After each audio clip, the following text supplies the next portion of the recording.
လူကြီးမင်းတို့အိမ်မှာအင်ပါတာကိုတုံးနေပြီလားလူကြီးမင်းတို့အင်ပါတာကပြူဝါဆိုင်ဝင်းအင်ပါတာမဟုတ်လို့ရှိရင်အိမ်သုံးလျက်စီပစ္စည်းတွေတရရောက်နိုင်နေဆိုတာကိုသိပြီးပြီလား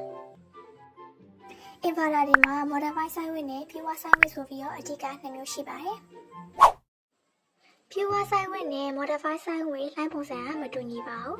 ဒီကွာရှားချောင်ပဲလျက်စီပစ္စည်းအပေါ်မှာတည်ရောက်မှုကမတူညီပါဘူး